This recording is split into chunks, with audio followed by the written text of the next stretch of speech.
Olá, o assunto agora é a periferia das cidades. Para isso, farei um convite para uma viagem virtual, uma viagem movida pela curiosidade. Eu escolhi 2 cidades muito conhecidas, cidades espalhadas, derramadas no chão, mas você pode imaginar qualquer outra cidade. Cidades no planeta é o que não faltam. Eu escolhi São Paulo, a cidade mais populosa do Brasil, com 12 milhões de habitantes, a famosa Terra da Garoa, e Cairo, a capital do Egito, com mais de 10 milhões de habitantes e também conhecida pelas famosas pirâmides. Mas antes de iniciar nossa viagem, vamos recordar algo importante. Lembram quando dissemos no episódio anterior que o que importa mesmo é saber como e também onde os outros vivem na cidade? Esse é um exercício muito difícil, por 2 motivos. Primeiro, porque não vivemos a cidade como um todo. Vivemos a cidade a partir do bairro e dos lugares de conexão cotidiana. Cada um no seu quadrado, cada um no seu quadrado. Como a escola, os locais de trabalho, a igreja, o salão de beleza e a padaria. Mesmo assim, a gente não conhece todas as padarias, nem no bairro, nem da cidade. Segundo, porque temos cada vez mais medo da cidade. Muita gente evita sair à noite e atos ordinários, comuns, como jogar pelada na rua, também é evitado.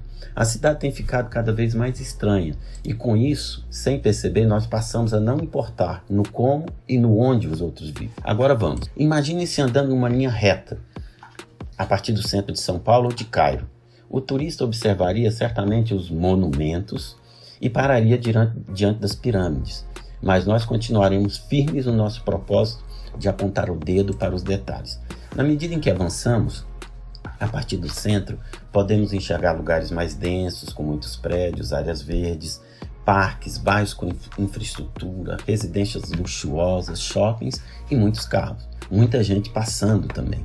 Nos viadutos, carros passando por cima e gente morando embaixo. Imagina como é dormir no tremor dos caminhões. Em Buenos Aires, isso, por exemplo, é muito comum nas áreas próximas ao aeroporto. Se caminharmos à noite, também perceberemos pessoas, homens, mulheres, crianças, idosos dormindo ao relento. Isso mesmo.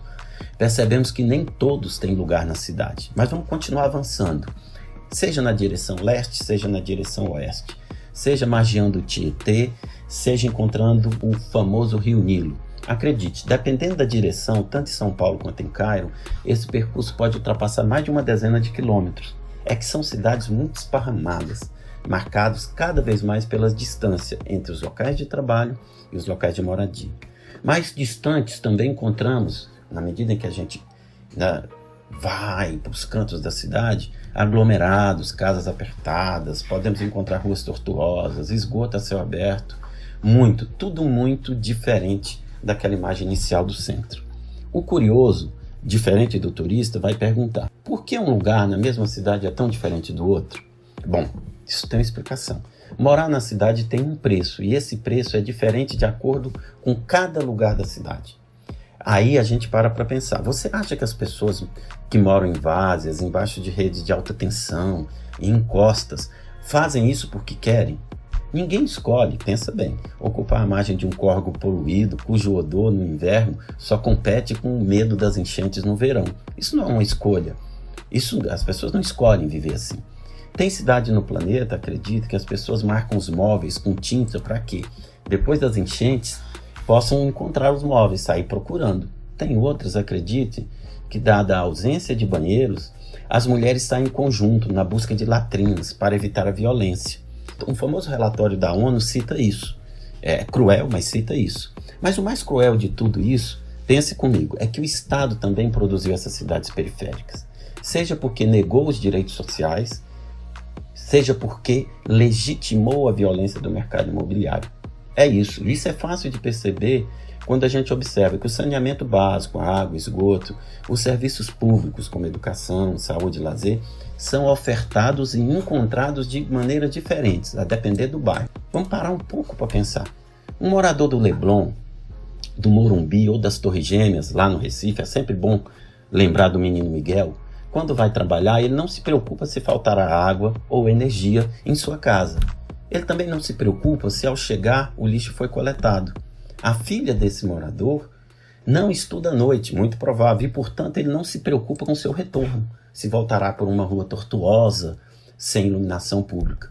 Os filhos, né, os filhos desses moradores, muito provavelmente, ficarão no conforto de sua casa, com banda larga, e pode, ao contrário dos estudantes, de uma maioria esmagadora de estudantes, se dedicar ao Enem.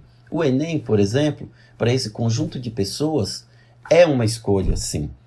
Para outro conjunto de pessoas, não é. Ele depende de um esforço extraordinário, já que essas pessoas acreditam, tal qual o rapaz, tal qual foi noticiado, e nós discutimos isso no episódio anterior, sobre o ingresso na faculdade de farmácia em uma universidade pública, ele vem da periferia. É mais difícil para ele, a vida dele é mais difícil.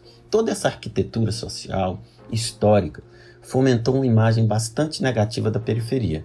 Uma imagem homogênea, preconceituosa e, por isso, também geradora de violência. É como se condenássemos cada parte da nossa cidade, das cidades do planeta, das cidades do Brasil. Fazendo isso, estamos também condenando as pessoas.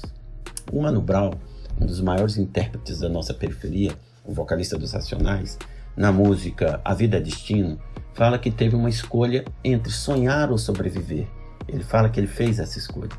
O rap, de forma clara, nos faz entender que a sobrevivência na periferia é uma luta diária contra o destino. Um abraço e mais uma vez obrigado.